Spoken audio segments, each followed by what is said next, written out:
All right, so finally, Fina's sister is gone. And then Dangote's group has actually made a response to the death of Fina's sister, and they are reaffirm their commitment and all of that. Though a lot of Nigerians are reacting differently as regarding Fina's actions and what Dangote is doing.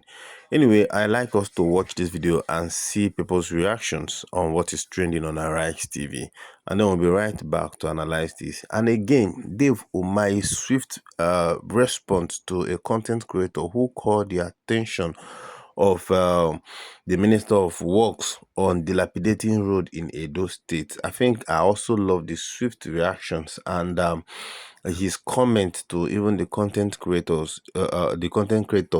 who made that post. It was a very, very welcome one. So let's just watch the trendings and then the reactions of people. We'll be right back. Thank you.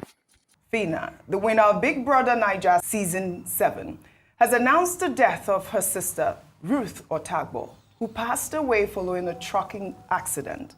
The incident occurred on August 14 near Auchi Polytechnic in Edo State, leaving Ruth with severe injuries, including an amputated leg and other head and hand injuries. The Dangote Group, whose truck was involved in the accident, had previously pledged to provide comprehensive medical care and compensation to support her recovery. Despite the company's pledge, Phina confirmed her sister's death through a legal document she posted on Instagram.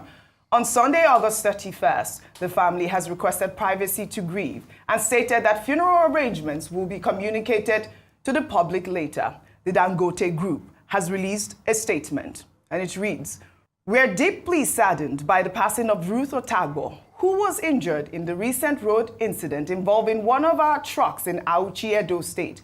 On behalf of the entire Dangote Group, we extend our heartfelt condolences to her and her family, friends, and loved ones at this difficult time. Since the accident, our officials and insurance partners have been by her side, covering all financial and medical costs and supporting her family.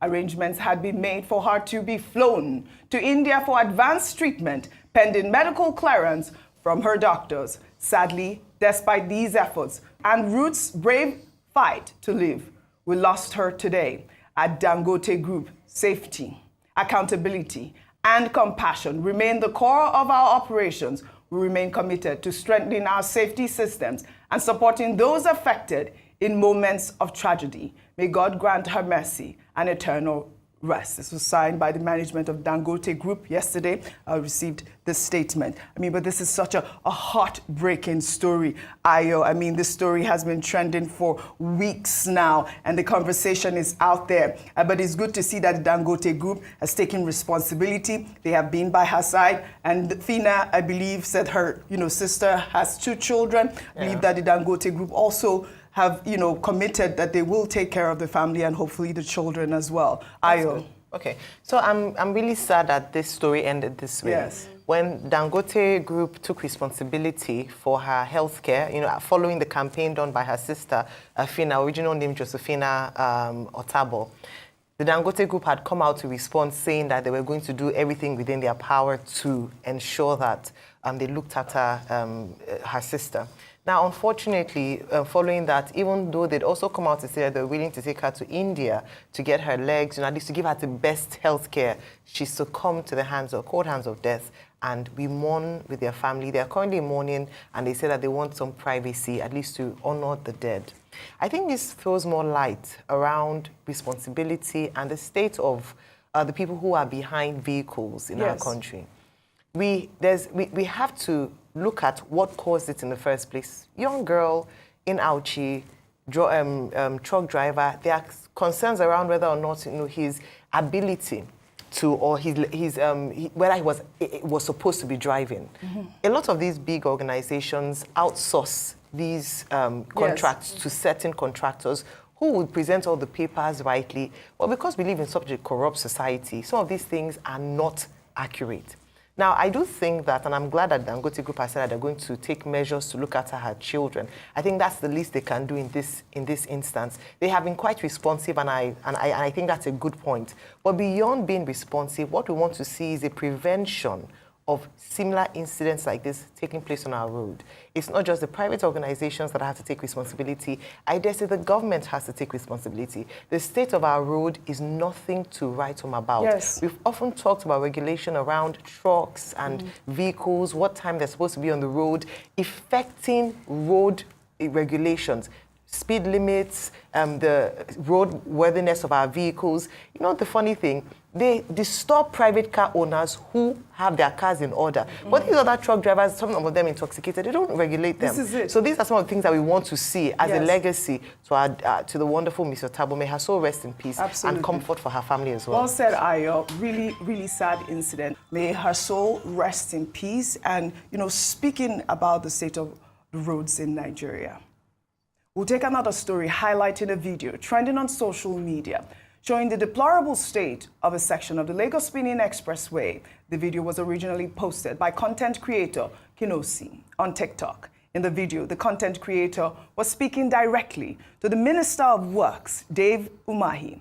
He questioned why the federal government is spending trillions of naira on the new Lagos-Calabar Expressway when vital existing roads are in such disrepair. Well, let's take a look at the video before we come back for a discussion.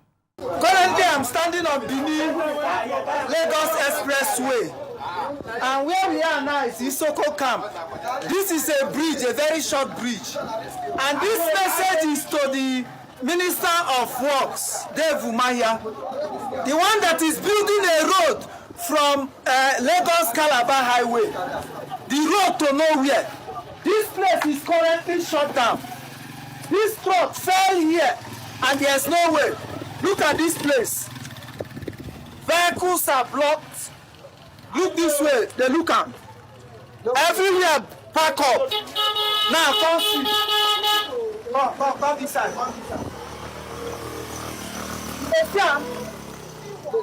You dey see river. You dey see a river.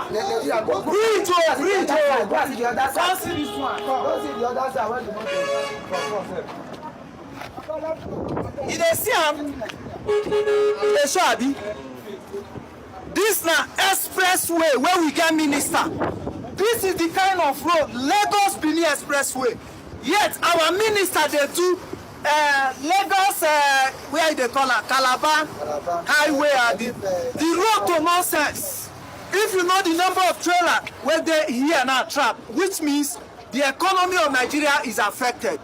Because the number of goods and services that they have been shut down. So this vehicle is even lucky. Is they lucky say not even fall inside the water?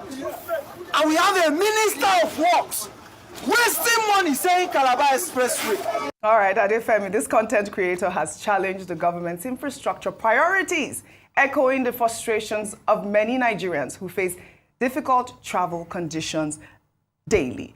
Adefemi, I sent this video to the Ministry of Works, the minister himself, and he did, respond. He said that he appreciates the video and action has been taken. And I'll read as part of his statement. He said, I have sent my engineers to the location of the damaged bridge, which is at Edo State, but at the border of Edo and Ondo State of the Shagamu-Benin carriageway. The bridge has two carriageway, but the damaged deck is on the Benin-bound carriageway of the bridge within one span of the 5 spans of the bridge. The bridge was built in 1981. In 2024, similar incident occurred in one of the spans, and we immediately rehabilitated it. But 2 more locations have been opened up in 2 different sections. The bridge deck is aging, and this incident happened only on August 29, 2025. We have directed immediate rehabilitation of the yielded sections of the bridge from September 1st, 2025, and this will last for a maximum of 45 days to allow concrete to mature. I will visit the site in September to direct for permanent solutions, which is to remove the entire deck slab of the 2 sets of the bridge in Ondo and Edo and rebuild the deck slab through innovative engineering technology. I thank the content creator for alerting us.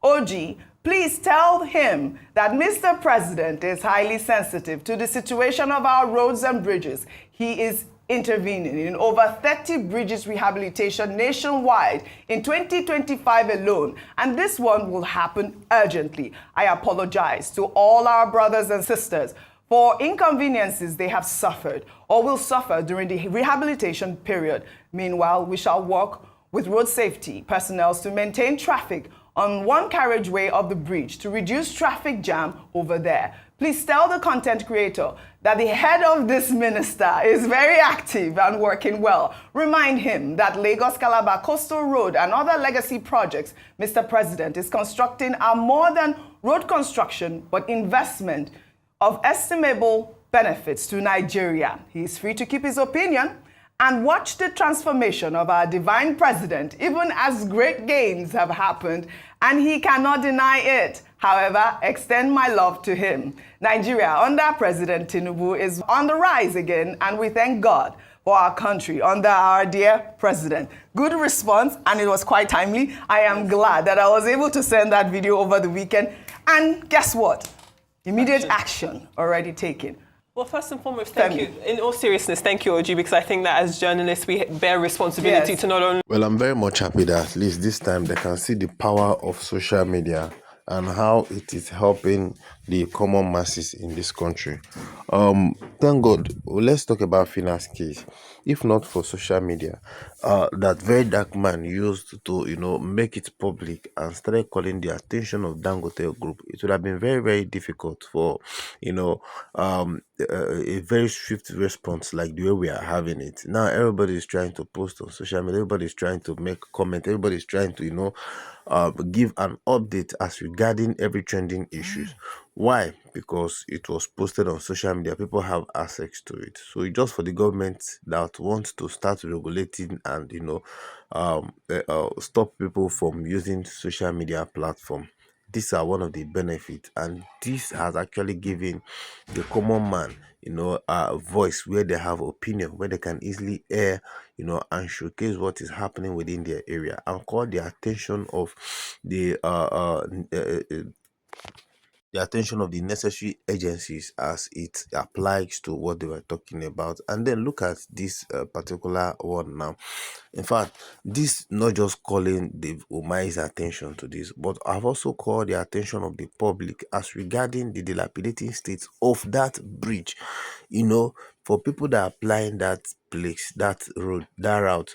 So whenever you're coming towards that end, you will know that okay, something is happening at this area. These are the power of social media. Yes, it might sound somehow that the content creator, the way he sounded, castigating the Calabar Coastal Highway, but I think I love the response that Dave Umahi has actually given, which was a very nice one. Let us know what you think on the comment.